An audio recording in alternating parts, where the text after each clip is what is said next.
परमात्मने नमः। ॐ श्री परमात्मने नमः। अथ द्वितीयोऽध्यायः।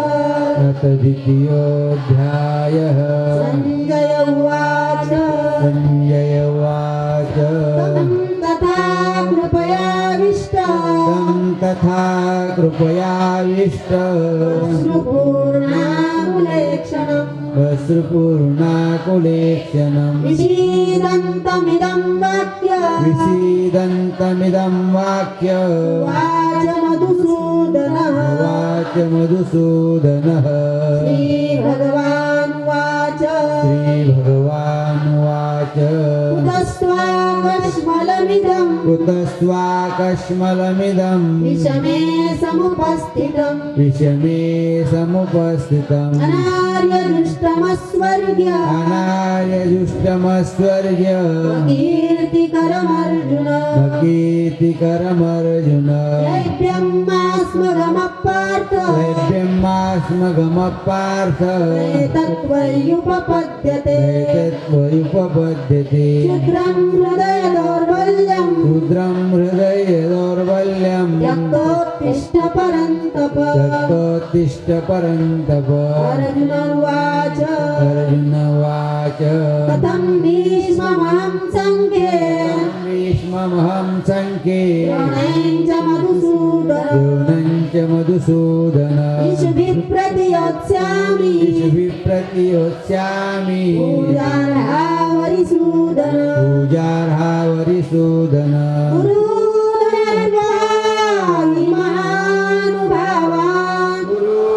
हत्वा महानुभावान् श्रेयो भोक्तुं भैक्षमपीह लोके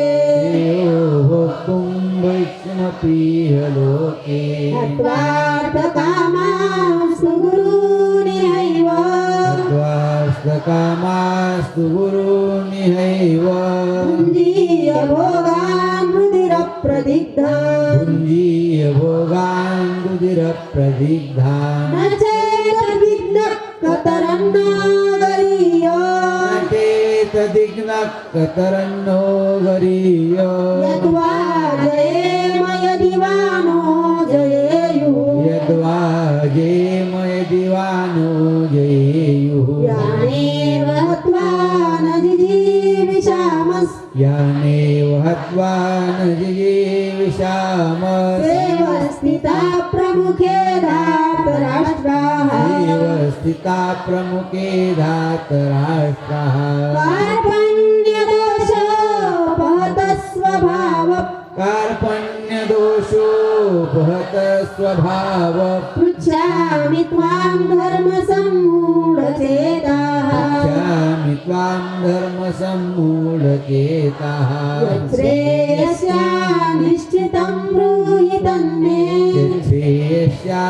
निश्चितं ब्रूहि तन्मे शिष्यस्तेऽहं शाधिमां त्वां प्रपन्नम् शिष्यस्तेऽहं शाधिमां त्वां प्रपन्नम् न हि प्रपश्यामि ममापनुद्यात् न हि प्रपश्यामि ममापनुद्यात् यच्छोकमुच्छोषणमिन्द्रियाणाम् यच्छोकमुच्छोषणमिन्द्रियाणाम् अवाप्य भूमा वसपत्नवृद्धम् अवाप्य भूमा वसप्रज्ञवृद्धम् राज्यं सुराणामपि चाधिपत्यम् राज्यं सुराणामपि चाधिपत्यम् संजय उवाच संजय उवाच एवमुक्त्वा ऋषिकेशम् एवमुक्त्वा ऋषिकेशम् गुडाकेशः परन्तप गुडाकेशः परन्तप नयोत्स्य इति गोविन्द नयोत्सैति गोविन्द उक्त्वा तूष्णीं बभूवः उक्त्वा तूष्णीं बभूवः तमुवाच ऋषिकेश तमुवाच ऋषिकेश प्रहसन्निव भारत प्रहसन्निव भारत सेनयोरुभयोर्मध्ये सेनयोरुभयोर्मध्ये विषीदन्तमिदं वचः विषीदन्तमिदं वचः श्रीभगवानुवाच श्रीभगवानुवाच शोचानन्वशोचस्त्व वचस्त्वम् अशोच्यानन्वशोचस्त्वम् प्रज्ञावादांश्च भाषसे वादांश भाषसे गतासु न गतासुश्च गतासुश्च नानुशोचन्ति पण्डिताः शोचन्ति पंडिताः न त्वेवाहं जातुनासं नद्वेवाहं जातुनासं न त्वं नेमे जनाधिपः त्वं नेमे जनाधिपः न चैव न भविष्यामः न चैव न भविष्यामः सर्वे वयमतः परम् सर्वे वयमतः परम् देहिनोऽस्मिन् यथा देहे देहिन्योऽस्मिन् यथा देहे कौमारं यौवनं जरा कौमारं यौवनं जरा तथा देहान्तरप्राप्तिः तथा देहान्तरप्राप्तिर् धीरस्तत्र न मुह्यति धीरस्तत्र न मुह्यति मात्रा स्पर्शास्तु कौन्तेय मात्रा स्पर्शास्तु कौन्तेय शीतोष्णसुखदुःखदा शीतोष्णसुखदुःखदः आगमापायिनो नित्या आगमापायिनो नित्या संस्थितिक्षस्व भारत तितिक्षस्व भारत यं व्यथयन्ते ते विनव्यथयन्ते ते पुरुषं पुरुषर्षभ पुरुषं पुरुषर्षभ समदुःखसुखं धीरं समदुःखसुखं धीरं सोमृतत्वाय कल्पते तत्त्वाय कल्पते नासतो विद्यते भावो नासतो विद्यते भावो नाभावो विद्यते सतः भावो विद्यते सतः उभयोरपि दृष्टान्तः उभयोरपि दृष्टवन्तः सत्त्वदर्शिभिः तत्त्वदर्शिभिः अविनाशि तु तद्विद्धि अविनाशि तद्विद्धि येन सर्वमिदं ततः येन सर्वमिदं ततम् विनाशमव्ययस्यास्य विनाशमव्येष्यास्य न कश्चित् कर्तुमर्हति न कश्चित् कर्तुमर्हति अन्तवन्त इमे देहा अन्तवन्त इमे देहा नित्यशोका शरीरिणः नित्यशोका शरीरिणः अनाशिनो प्रमेयस्य अनाशिनो प्रमेयस्य तस्माद्युध्यस्व भारत तस्माद्युध्यस्व भारत येनं वेत्ति हन्तारम् येनं वेत्ति हन्तारम् यश्चैनं मन्यते हतम् यश्चैनं मन्यते हतम् उभोतो न विजानीतो उभोतो न विजानीतो नायं हन्ति न हन्यते नायं हन्ति न हन्यते न जायते यते वा कदाचिन् न जायते म्रियते वा कदाचिन् नायं भूत्वा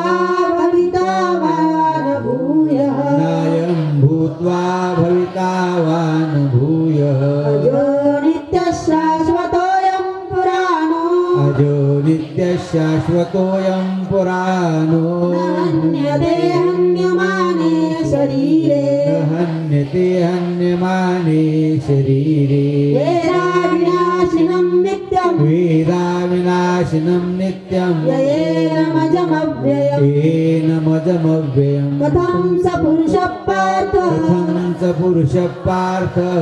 घातयति हन्तिकम् संघातयति हन्तिकम् वासांसि जीर्णानि यथा विहाय वासांशीर्णानि यथा विहाय नवानि गृह्णाति नरोपराणि नवानि गृह्णाति नरोपराणि तथा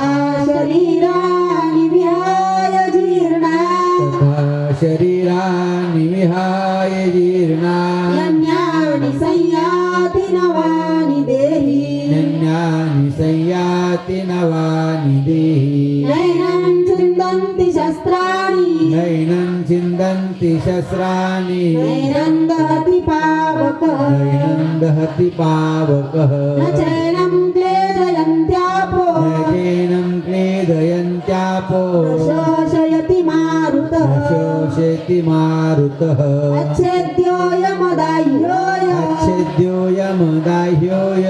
क्लेद्यो शोष्येव च क्लेद्यो शोष्येव च नित्यः सर्वगतस्थाणु नित्यः सर्वगतस्थाणु प्रचलोऽयं सनातनः प्रचलोऽयं सनातनः अव्यक्तोऽयमचिन्त्योऽय अव्यक्तोऽयमचिन्त्योऽय अविकार्योऽयमुच्यते कार्यमुच्यते उच्यते तस्मादेवं विदित्वेन तस्मादेवं विदित्वेनं नानुशोचितुमर्हसि नानुशोचितुमर्हसि अथ चैनं नित्यजातम् अथ चैनं नित्यजातं नित्यं वा मन्यसे मृतम् नित्यं वा मन्यसे मृतं तथापि त्वं महाबाहो तथापि त्वं महाबाहो नैवं शोचितुमर्हसि नैवं शोचितुमर्हसि जातस्य हि ध्रुवो मृत्युः जातस्य हि ध्रुवो मृत्युर्ध्रुवं ध्रुवं जन्म मृतस्य च जन्ममृतस्य च तस्मादपरिहारेऽर्थे तस्मादपरिहायेति त्वं शोचितुमर्हसि न त्वं शोचितुमर्हसि अव्यक्तादीनि भूतानि अव्यक्तादीनि भूतानि व्यक्तमध्यानि भारत व्यक्तमध्यानि भारत अव्यक्तनिधनान्येव अव्यक्तनिधनान्येव तत्र का परिदेवना तत्र का परिदेवना आश्चर्यवत् पश्यति कश्चिदेन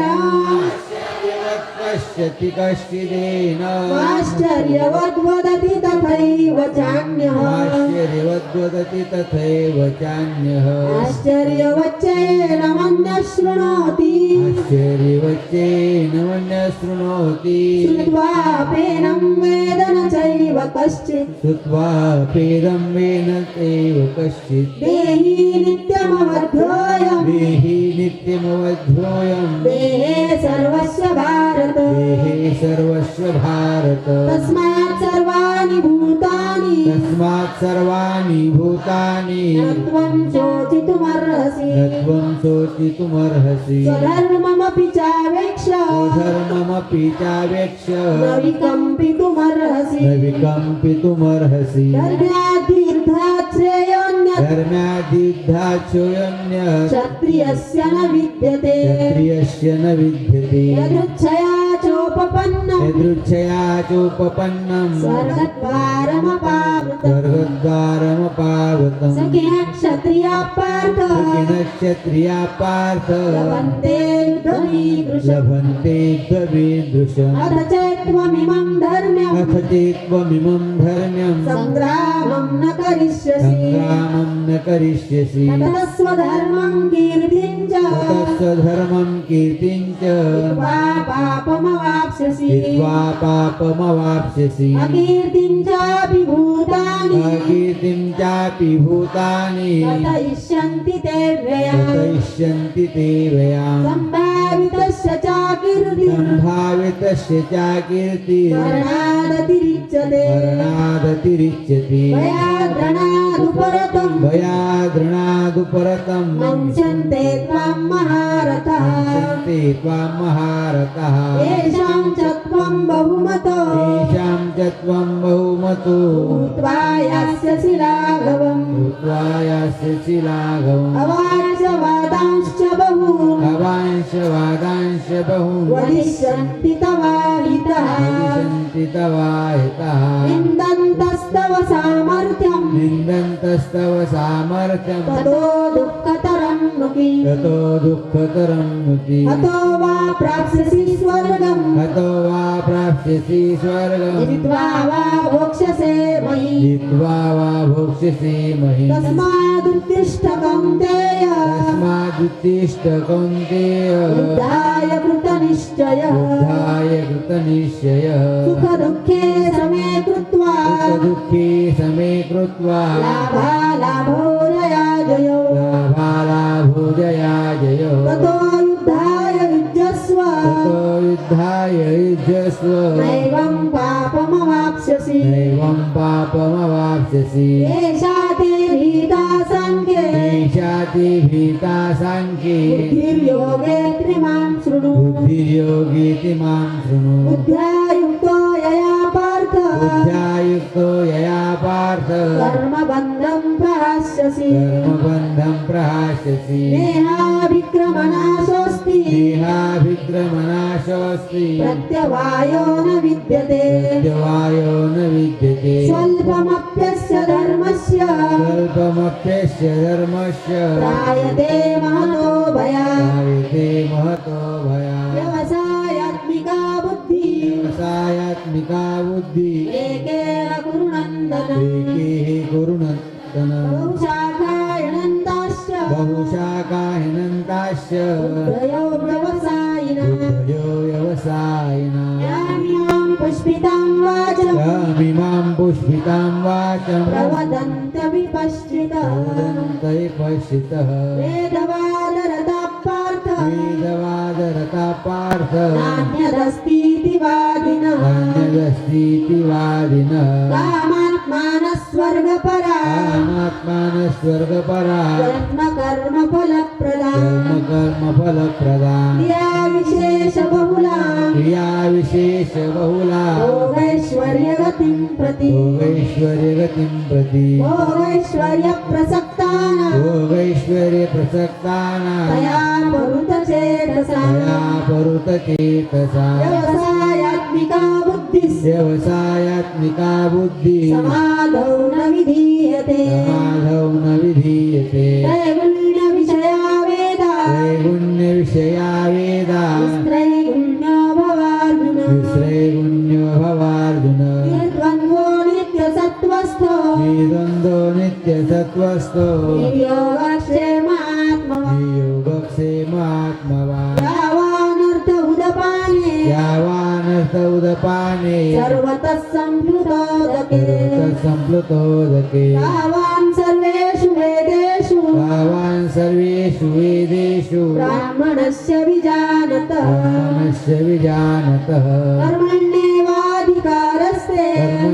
कर्मण्येवाधिकारस्ति मा फलेषु कदाचन मा फलेषु कदाचन मा कर्मफलहेतुर्भुः मा कर्मफलहेतुर्भुर् मा ते सङ्गोऽस्त्वकर्मणि मा ते सङ्गस्य कर्मणि योगस्थः कुरु कर्माणि योगस्थ कुरु कर्माणि सङ्गं त्यक्त्वा धनञ्जय सङ्गं त्यक्त्वा धनञ्जय सिद्ध्यसिद्ध्या समो भूत्वा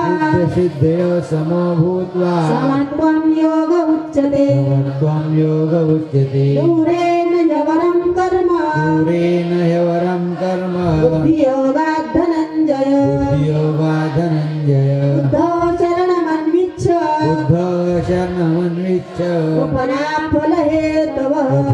फलहेतवः बुद्धियुक्तो जहातीह बुद्धियुक्तो जहातीह उभे सुकृतदुष्कृते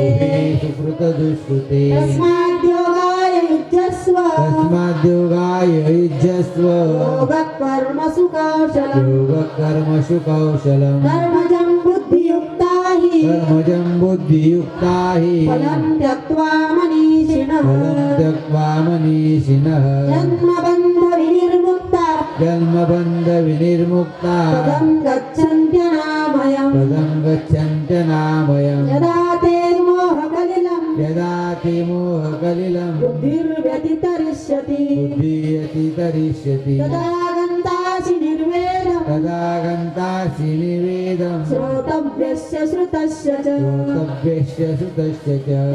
प्रतिपन्नाते प्रतिपन्नाति यदा स्थास्यति निश्चला यदा स्थास्यति निश्चला समाधावचला बुद्धिः समाधावचला बुद्धिः तदा योगमवाप्स्यसि तथा योगमवाप्स्यसि अर्जुन उवाच अर्जुन उवाच स्थितप्रज्ञस्य का भाषा स्थितप्रज्ञस्य का भाषा समाधिस्थस्य केशव समाधिस्य केशव स्थितधिक् किं प्रभाषेत किं प्रभासेत किमासीत व्रजेत किम् किमासीत व्रजेत किम् श्रीभगवानुवाच श्रीभगवानुवाच प्रजहाति यदा कामान् प्रजहाति यदा कामान् सर्वान् पार्थमनोगतान् सर्वान् पार्थमनोगतान् आत्मन्येवात्मना तुष्टः आत्मन्येवात्मना तुष्टः स्थितप्रज्ञस्तदोच्यते स्थितप्रज्ञस्तदोच्यते दुःखेष्वनुद्विग्नमनः दुःखेषु विघ्नमनः सुखेषु विगतस्पृहः सुखेषु गतस्पृहः वीतरागभयक्रोधः स्थितधीर्मनिरुच्यते यः सर्वत्राणविस्नेहः तत्तत्प्राप्य शुभाशुभम् नाभिनन्दति न द्वेष्टि अभिनन्दति न द्वेष्टि तस्य प्रज्ञा प्रतिष्ठिता तस्य प्रज्ञा प्रतिष्ठिता यदा संहरते चायम् यदा संहरति चायं कूर्माङ्गानीव सर्वशः सर्वाङ्गानि व सर्वशः इन्द्रियाणीन्द्रियार्थेभ्यः इन्द्रियाणीन्द्रियार्थेभ्यः तस्य प्रज्ञा प्रतिष्ठिता तस्य प्रज्ञा प्रतिष्ठिता विषया विनिवर्तन्ते विषया विनिवर्तन्ते निराहारस्य देहिनः निराहारस्य देहिनः रसवर्जं रसोप्यस्य रसवर्जं रसोपेश्य परं दृष्ट्वा निवर्तते परं दृष्ट्वा निवर्तते यततो ह्यपि कौन्तेय यततो ह्यपि कौन्तेय पुरुषस्य विपश्चितः पुरुषस्यैपश्चितः इन्द्रियाणि प्रमादीनि इन्द्रियाणि प्रमाथीनि हरन्ति प्रसवं मनः हरन्ति प्रसवं मनः तानि सर्वाणि संयम्य तानि सर्वाणि संयम्य युक्तासीत मत्परः युक्तासीत मत्परः वशे हि यस्येन्द्रियाणि वशे यस्येन्द्रियाणि तस्य प्रज्ञा प्रतिष्ठिता तस्य प्रज्ञा प्रतिष्ठिता ध्यायतो विषयान् पुंसः गायतो विषयान् पुंसः सङ्गस्तेषूपजायते संगतेषूपजायते सङ्गात् सञ्जायते कामः गङ्गा सञ्जायते काम कामात् क्रोधोऽभिजायते कामात् क्रोधोऽभिजायते क्रोधात् भवति सम्मोहः क्रोधात् भवति सम्मोहः सम्मोहात् स्मृतिविभ्रमः सम्मोहात् स्मृतिभ्रमः स्मृतिभ्रंशात् बुद्धिनाशः बुद्धिभंशात् बुद्धिनाशो बुद्धिनाशात् प्रणश्यति बुद्धिनाशात् प्रणश्यति रागद्वेषवियुक्तैस्तु रागद्वेषयुक्तैस्तु विषयानिन्द्रियैश्वरन् विषयानिन्द्रियैश्चरन् आत्मवश्येन्द्रियेयात्मा आत्मवैश्ये विधेयात्मा प्रसादमधिगच्छति प्रसादमधिगच्छति प्रसादे सर्वदुःखानां प्रसादे सर्वदुःखानां हानिरस्योपजायते हानिरस्योपजायते प्रसन्नचेतसो ह्याशु प्रसन्नचेतसो ह्याशु बुद्धिपर्यवतिष्ठते बुद्धिपर्यवतिष्ठते नास्ति बुद्धिरयुक्तस्य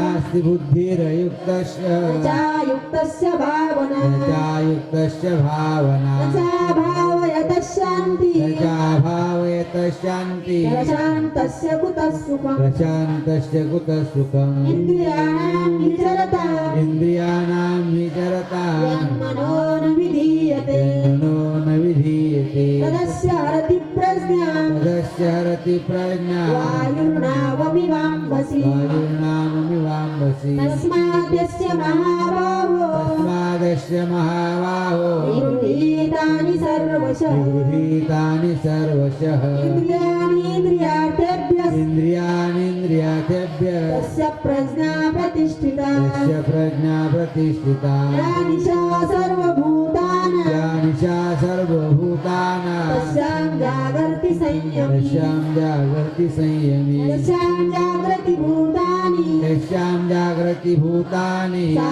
निशा पश्यतो मुनेः तस्या पश्यतो मुनिः आपूर्यमामचलप्रतिष्ठम् आपूर्यमान्मचलप्रतिष्ठम् समुद्रमापप्रविशन्ति यद्वत् समुद्रमाप प्रविशन्ति यद्वत् तद्वत्कामायं प्रविशन्ति सर्वे तद्वत्कामायं प्रविशन्ति सर्वे शान्तिमाप्नोति न कामकामी शान्तिमाप्नोति न कामकामी विहाय कामान्यः सर्वान् विहाय कामान्य सर्वान् पुमांश्चरति निःस्पृहः मां चरति निःस्पृहः निर्ममो निरहङ्कारः निर्ममो निरहङ्कारः स शान्तिमधिगच्छति शान्तिमधिगच्छति एषा ब्राह्मी स्थितिः पार्थ एषा ब्रह्मस्थितिः पार्थ नैनां प्राप्य विमुह्यति नैनां प्राप्य मुह्यति स्थित्वा श्यामन्तकालेऽपि विद्वा शामन्तकालेऽपि ब्रह्मनिर्वाणमृच्छति ब्रह्मनिर्वाणमृच्छति ब्रह्मनिर्वाणमृच्छति ब्रह्मनिर्वाणमृच्छति ॐ तत्सदिति ॐ तत्सदिति श्रीमद्भगवद्गीतासु उपनिषत्सु गीतासूपनिषत्सु ब्रह्मविद्यायां ब्रह्मविद्यायां योगशास्त्रे योगशास्त्रे श्रीकृष्णार्जुनसंवादे श्रीकृष्णार्जुनसंवादे साङ्ख्ययोगो साङ्ख्ययोगो नाम द्वितीयोऽध्यायः द्वितीयोऽध्यायः